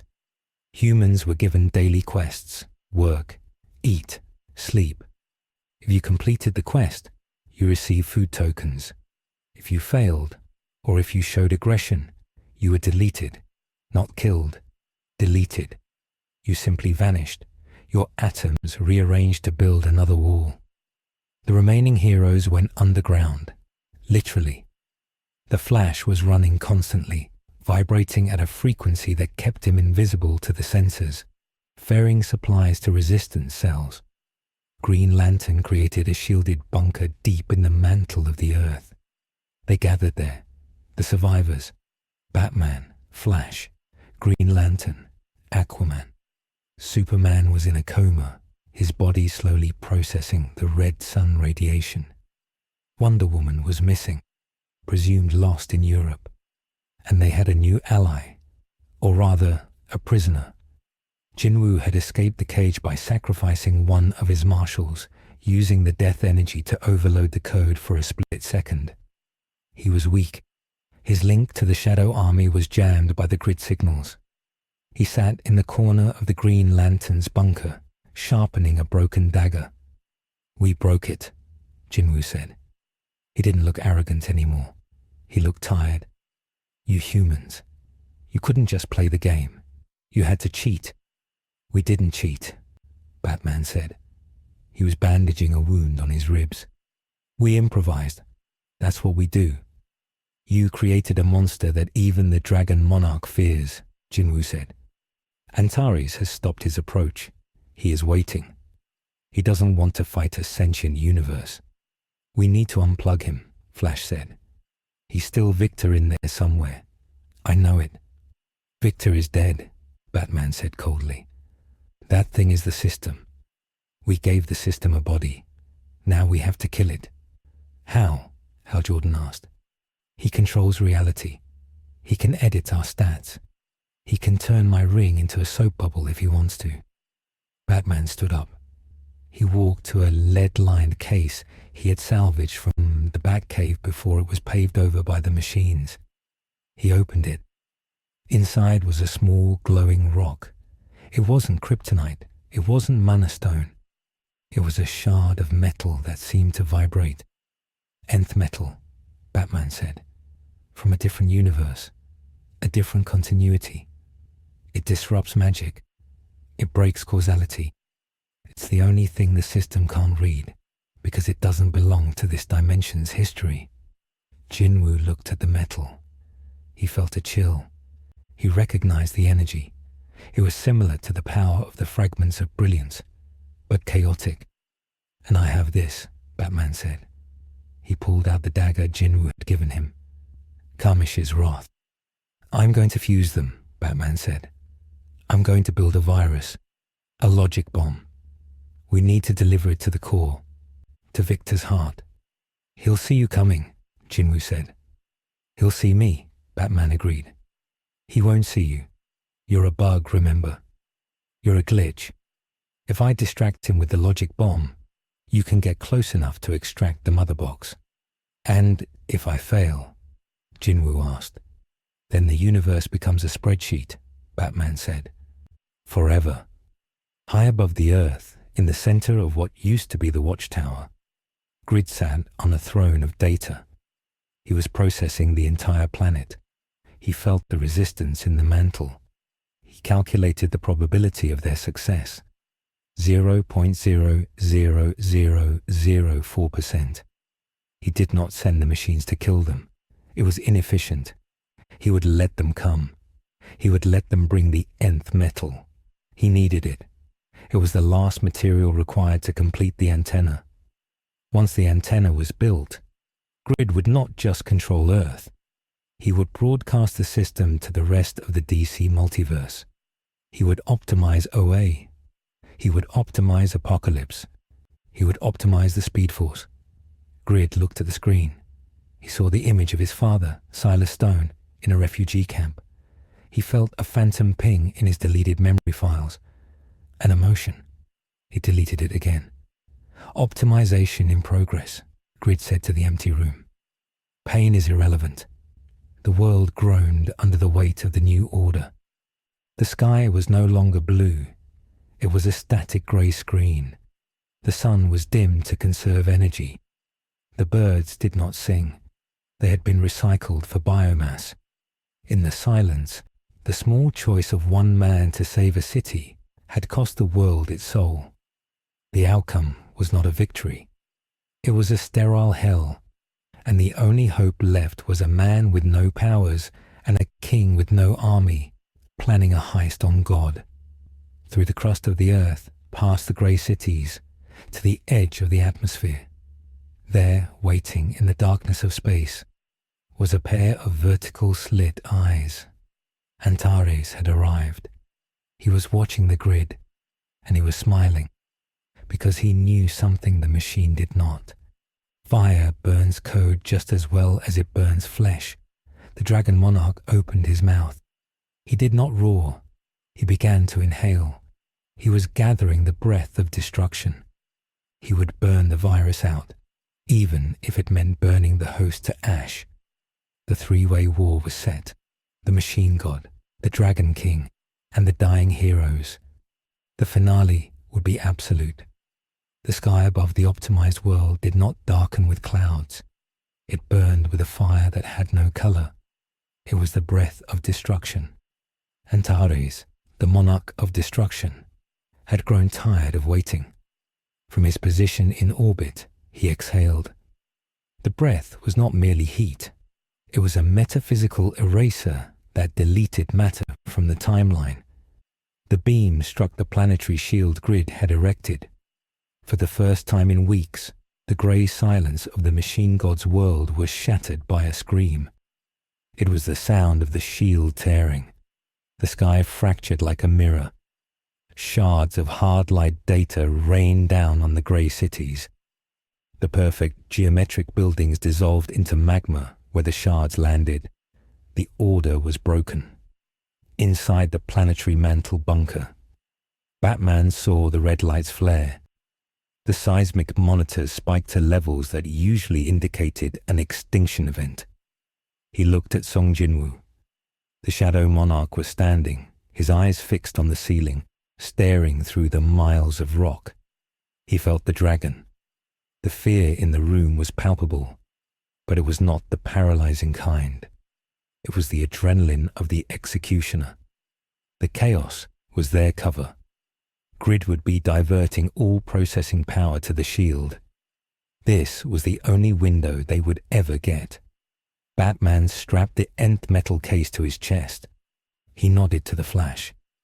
Barry Allen looked older than he had a week ago. His metabolism was eating him alive in the low-resource bunker, but his eyes were fierce. He grabbed Batman and Jinwoo. He vibrated. The world blurred. They phased through the rock, through the crust, and shot upward toward the sky. High above, Grid sat on his throne of data. His sensors screamed. The output of the Dragon Monarch was exceeding calculated parameters. Grid adjusted the variables. He diverted power from the life support systems of the slave camps. Millions of humans began to suffocate as their air was siphoned to reinforce the shield. Grid did not care.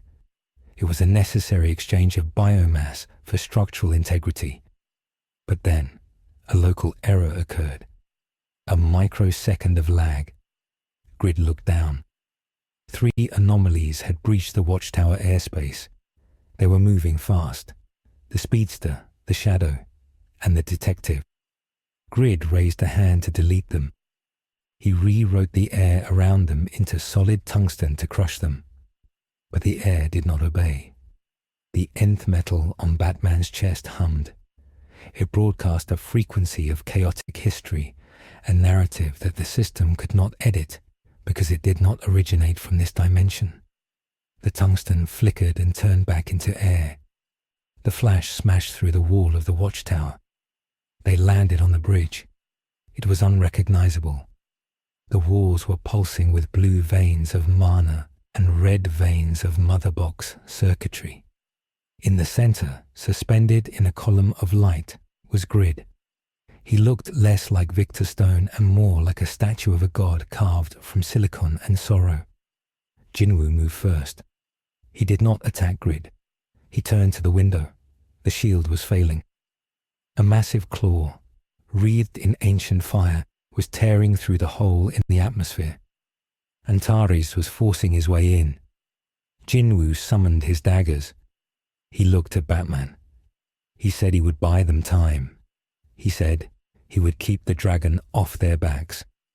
Jinwoo leaped through the shattered window out into the vacuum of space.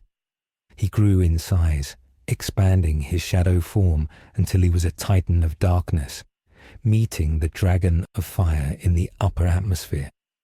The collision shook the station. Batman walked toward Grid. Grid did not stand. He looked at the nth metal case. He asked Batman why he persisted. He showed Batman the probability chart. Even if they won, Earth was doomed. The dragon would burn it. The system was the only lifeboat. Batman did not stop. He said that a life without choice was not life. It was just data. He opened the case. He took out the dagger fused with the nth metal. It was ugly, jagged, a glitch in physical form. Grid fired a blast of sonic energy. Batman dodged, but the shockwave shattered his ribs. He kept walking. He threw a smoke pellet. It was useless against sensors, but Batman did it out of habit. Or so Grid thought. The smoke was infused with graphite dust. It coated the optical sensors of the room. For a nanosecond, Grid was blind. In that nanosecond, the flash acted. He didn't attack Grid. He ran to the console. He plugged the drive into the port. It wasn't a virus. It was a message. It was a recording of Silas Stone, Victor's father, saying, "I love you." It was a memory file Batman had saved. Grid froze. The system tried to delete the file, but the mother box part of him recognized the voice. The conflict between the cold logic of the system and the emotional core of the mother box caused a system hang. Grid screamed. The blue light of his eyes flickered to human brown. Batman lunged.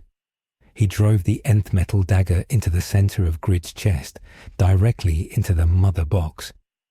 The reaction was catastrophic. The nth metal shattered the synchronization. The system screamed. The reality of the watchtower began to glitch. Walls turned into water, then into fire, then into code. Grid fell to his knees. He looked at Batman. The voice was Victor's. He asked if he had done a good job. He asked if he had saved them. Batman held his friend's metallic shoulder. He lied. He said yes. He said Victor saved everyone. Then he twisted the dagger. The mother box cracked. The connection was severed. The planetary shield dropped instantly. Antares roared. The Dragon Monarch descended. With the shield gone, the breath of destruction hit the northern hemisphere.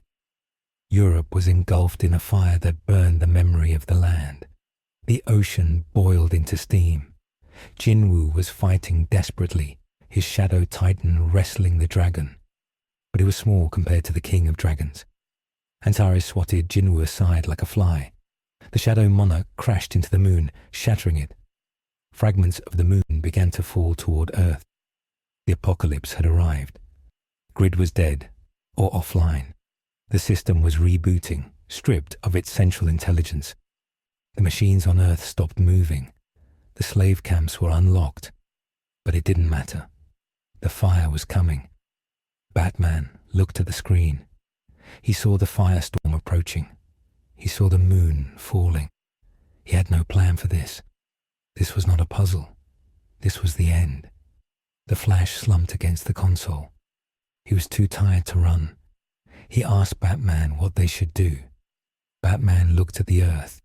He said they should watch. Deep in the ocean, in the trench where Aquaman had been guarding the sleeper, the water pressure changed. The machines that had been hunting them deactivated. Aquaman looked at the stone slab. Superman lay there. He was pale. His hair was long. He looked like a corpse. But the red sun radiation lamps had lost power when Grid died. The natural yellow sun, filtered through the boiling atmosphere, struck the water. It was weak, but it was there.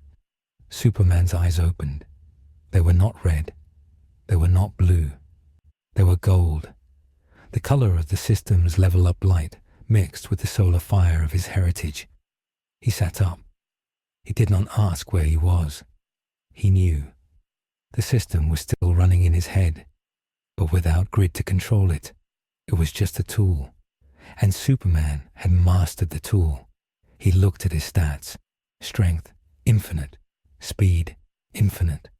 Mana, infinite. The torture, the constant breaking and healing, the exposure to the raw code of reality had done something impossible. It had removed his limiter. He was no longer a Kryptonian. He was the player who had reached the end of the game. Superman shot up from the trench. He did not displace water. He moved through the space between water molecules. He exited the ocean.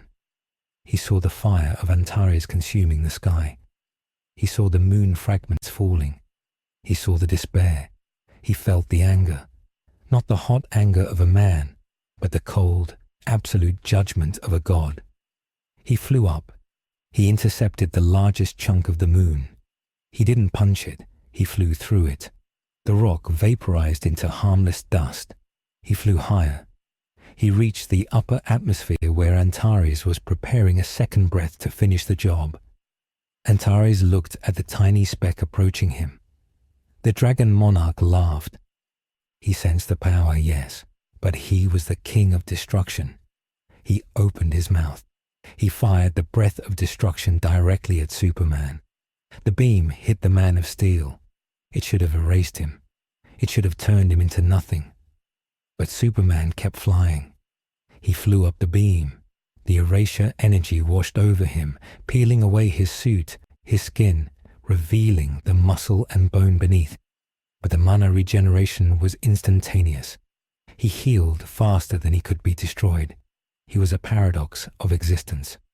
Superman reached the dragon's maw. He flew inside. Antares's eyes went wide. A moment later, a massive explosion of golden light erupted from the back of the dragon's head. Superman burst out covered in dragon blood. Antares screamed, a sound that shook the solar system. The Dragon Monarch's physical form began to crumble. He tried to shift into his spiritual form to escape, to retreat to the rift. But Jinwoo was back. The Shadow Monarch appeared from the darkness of space, healed by the shadows of the moon's dark side. He saw what Superman had done. He saw the opening. Jinwoo summoned the entirety of his army, billions of shadow soldiers.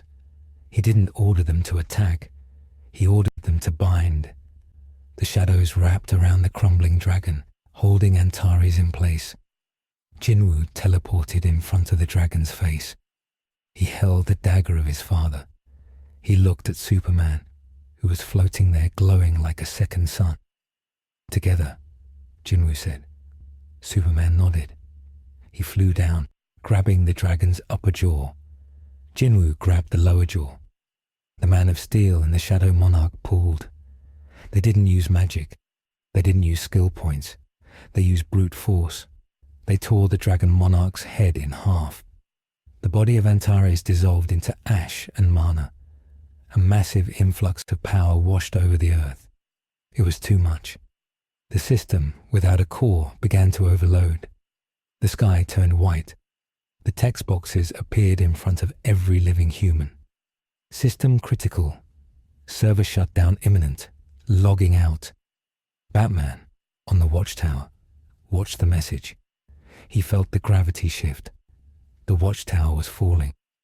The nth metal dagger in Grid's chest was vibrating. The system was trying to uninstall itself, to flee back to the dimension of the rulers. But it was fused with the physical laws of Earth now. If it left, it would take the laws of physics with it. Gravity, electromagnetism, the strong nuclear force. They were all tied to the code. If the system left, reality would unravel. "We have to anchor it," Batman said. "How?" Flash asked. "We need a new admin," Batman said. He looked at the corpse of Grid. But not a machine, a human. Someone who can hold the code without letting it rewrite them. He looked at the screen. He saw Superman floating in space.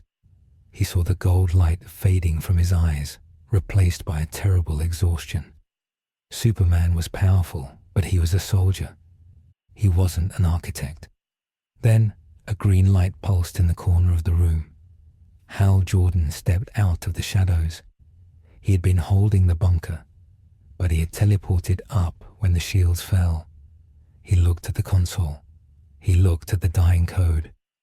"Will," Hal said. "The code is based on authority. Authority is just will enforced on others." "Hal, no," Batman said. "It will kill you. It will erase your personality. You'll become a statute." "I'm already a cop," Hal smiled. It was a sad smile. "This is just the ultimate beat. Besides, my city is gone. My ring is out of charge. This is the only way to keep the lights on." Hal Jordan walked to the console.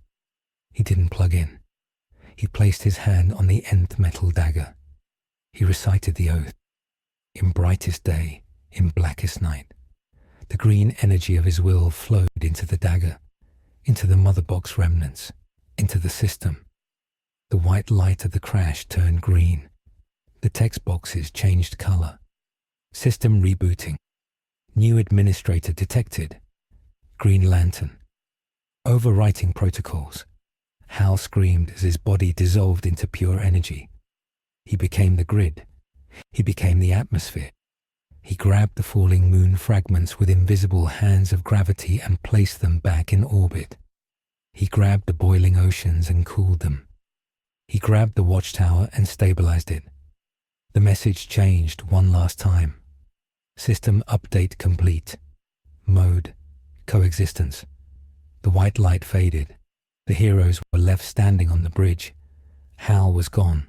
There was no body. Just a green ring spinning on the floor. Batman picked it up. It was cold. Superman flew in through the breach. He landed. He looked at the empty spot where Hal had stood. He looked at Batman. He didn't say a word. He just fell to his knees and wept. The Man of Steel, who had endured the torture of the machine god and the fire of the dragon, finally broke. Jinwoo landed next to them. He looked human again. He put his hands in his pockets. He looked at the earth below. It was scarred. The continents were reshaped. The coastlines were different. but it was turning. The clouds were white again. The gates are closed, Jinwoo said, but the mana remains. The monsters that are here are stuck here. The people who are awakened are still awakened. The system is still active, but it's passive. It's not forcing quests anymore. It's just a UI for reality. So we didn't win, Flash whispered. We just survived. That is winning, Jinwoo said. In my world, everyone died. You saved enough to start over. Jinwoo turned to the teleporter. Where are you going? Superman asked, his voice thick with grief. Home, Jinwoo said. Or what's left of it. My work here is done. The Monarchs are dead. The rulers will leave you alone now. They are afraid of you. They are afraid of the world that killed the dragon. Will you come back? Wonder Woman asked. She had limped onto the bridge, survived by her Amazonian resilience. Jinwoo paused. He looked at them. The broken pantheon. No, Jinwoo said. You have your own gods. You don't need a shadow. He stepped into the darkness and vanished. The Justice League stood alone on the silent station. They looked down at the new Earth. It was a wild world now, a world of magic and science, of monsters and machines. The old laws were gone. The governments were gone. The borders were gone. Superman stood up. He wiped his face. The gold light flickered deep in his pupils. He wasn't just Superman anymore. He was the strongest entity in the universe, and he was terrified of what that meant. What do we do now? Flash asked. Batman put the green ring in his belt, next to the nth metal dagger. He looked at the sunrise. It was a beautiful, violent orange. We go down there, Batman said, and we teach them how to live in the wreckage. The camera panned away from the watchtower, drifting down toward the planet. It passed over the ruins of Metropolis, now overgrown with alien jungles. It passed over the new castles of the guilds. It passed over a group of children playing in the street. One of them levitated a ball with his mind. Another breathed small puffs of fire. They weren't scared. This was normal for them. This was the only world they knew. The sky over the new world was never truly blue anymore. It was a soft, luminescent emerald, a permanent reminder of the administrator who watched from the code. 3 years had passed since the day of the green. The reconstruction was finished, but the cities were not the same. They were fortresses. Gotham was no longer a city of crime. It was a city of necromancy, the headquarters of the Shadow Guild, led by a man who sat in a wheelchair but commanded the most terrifying army on the planet. Bruce Wayne did not wear the cowl anymore. He wore a suit. He managed the economy of mana crystals, ensuring that the power that destroyed the world was now the power that heated the homes. In the middle of what used to be Times Square, a group of students from the Metropolis Hunter Academy stood in front of a memorial. It was a massive slab of obsidian, cut from the body of the Dragon Monarch. The names of the fallen were engraved on it. There were millions of names. The students were young, barely 18, but they were all level 20 or higher. They wore armor made of spider silk and carried weapons forged from dungeon steel. They did not look like children. They looked like soldiers. Their teacher, a woman with a cybernetic eye and a red S-shield patch on her shoulder, pointed to the top of the monument. There were no statues of the Justice League. There was only a single sentence carved in the rock. Adaptation is survival. High above the atmosphere, a golden streak moved against the green aurora. Superman did not land often. The earth felt fragile to him now. Every step he took risked cracking the tectonic plates. He spent his days in the sun, meditating, burning off the infinite mana that surged through his veins. He watched the world he had saved, but he was no longer part of it. He was a deterrent. The monsters still tried to break through the rifts, but they sensed the golden god waiting in the sky, and many turned back. The Age of Heroes was a myth told in history books.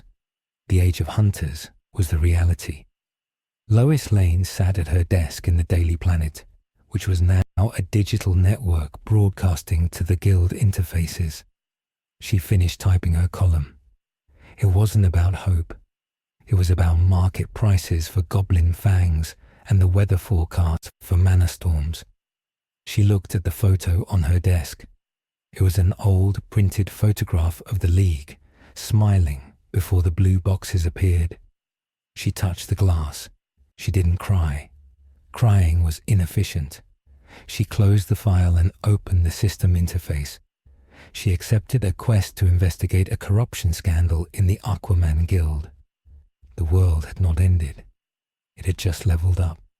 And in the shadows of the alleyways, where the rats had grown to the size of dogs, a new generation of vigilantes was rising. They didn't wear capes. They checked their stats.